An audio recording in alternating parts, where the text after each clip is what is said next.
is Chris Carraway, and I'm an attorney whose job is to keep animals and people out of cages. Okay. Uh, Two things that I am super passionate about. So tell us about the organization you work for and exactly what it does. Yeah, so I work at a project called the Animal Activist Legal Defense Project. It is a clinic at the University of Denver Sturm College of Law, where, in short, we defend primarily animal rights activists in criminal and civil cases all across the country. So one week we could be in Wisconsin defending three activists who entered into a beagle breeding and research facility, charged with theft and burglary. And the other week we could be in Miami, Florida, defending an activist who was being sued for speech by posting drone footage over essentially budget strip mall aquariums. How do how do clients find you? Like how do people come to like access your services? Well, we're a relatively new project. We started about slightly over a year ago, and the whole impetus behind, our project forming is first recognizing as like a fundamental premise that a lot of social change moves because of the movement of people, grassroots activists. Certainly there's been some instances of things being, astroturf, like the Tea Party, as a conservative example. But generally, successful social justice movements really rely on people coming together and making things happen.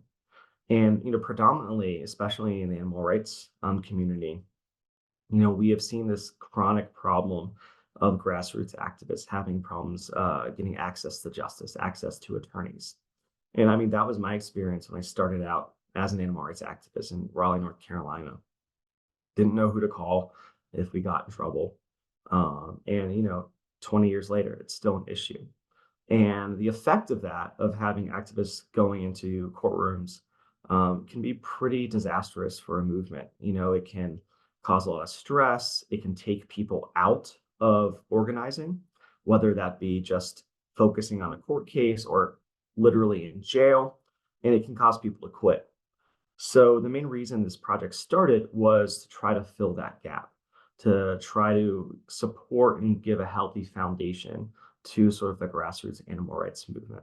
So, in terms of how clients find us, it's a combination. Like, fortunately, we've been able to have some pretty significant early successes and get involved in some important cases involving the right to rescue. So that has raised our profile where clients can contact us.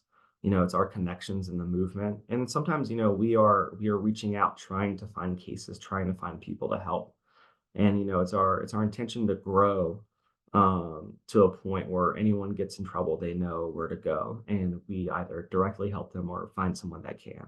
Your story to becoming a lawyer is a pretty interesting one and is deeply connected to what you're doing now. So, first of all, where did you grow up? I grew up in Raleigh, North Carolina. Lived there basically through college. In Raleigh, but very much in the middle class suburbs of Raleigh. And how what was your first introduction into animal welfare, animal rights, and even the interest of these things, rather than even the activism, but even the entryway into learning about those types of things? It was punk. I think my path to becoming vegetarian and shortly thereafter vegan started with just being exposed to it through people tabling at punk shows. When I got into punk, I was of the belief that like punk had to be political. And I still believe that. The first show I ever booked when I was like 14 or 15 was a Food Not Bombs benefit. And I did it because, I thought Food Not Bombs was really cool, but I was also like, I'm doing a show of local bands. Of course, it should be a benefit. So I sort of came into sort of my mid-teens, like with this mindset, this politicized mindset. So I think it was pretty easy for me to sort of accept and look at sort of the critique of eating animals and eating animal products. That being said, it still took me some time to actually, you know, go vegan or become vegetarian. I feel like I had known for like a good year, like this is wrong. This is not a thing I should do. But I had all sort of the general excuses. But I made that jump when I was in 1920.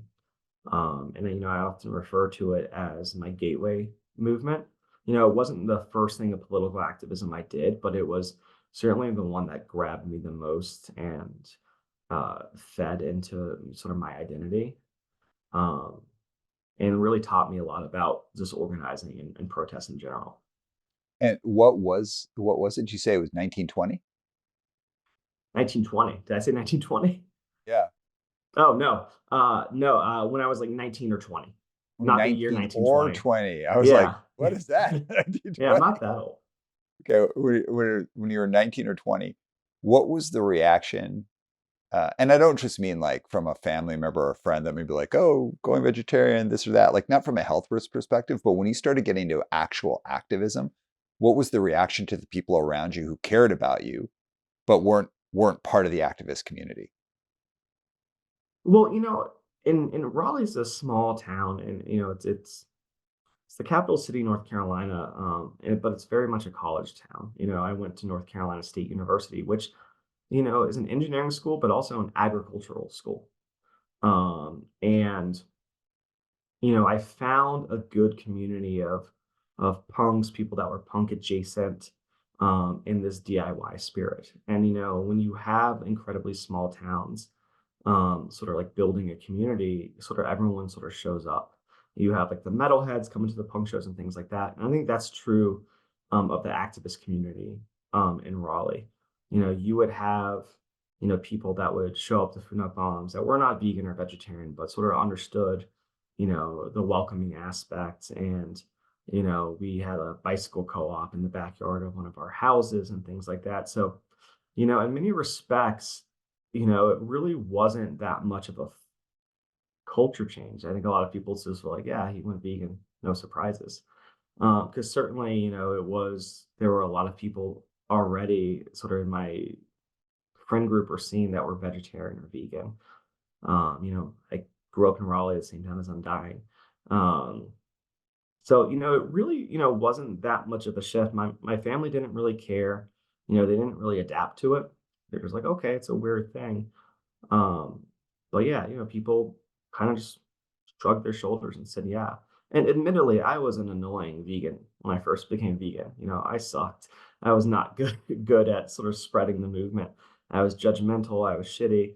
And I think a lot of people probably extended me a lot of grace. But I was also like 19 or 20. Um, but what about the activist side of it? Like, did you ever have anyone kind of be like, "Hey, man, what you're doing now is crossing from like one thing to another, and that's dangerous." Did anyone ever try and talk you off that activist path? No, especially because in Raleigh, a lot of the activism that we were doing, animal rights related, was tabling, organizing events, having speakers come out, and organizing really small scale protests against, places that were selling foie gras or fur. And those were sort of quite successful, but they never really blossomed into anything big. And this was sort of in the shadow of, what we call the Green Scare, where a lot of animal rights and environmentalists in the United States went to prison for what, we generally think of as pretty vanilla organizing and activism. And it was a time where animal rights and environmentalists were deemed the number one domestic terror threat. But, really, we didn't have, a lot of pushback onto that because I think the activist community in Raleigh sort of generally understood, and it was small, so I don't think there was the liberty to have a lot of divisiveness. And also, we had experienced sort of firsthand, kind of state repression with respect to the anti-war movement and the Bush years, which was kind of one of the first politicizing events of my life.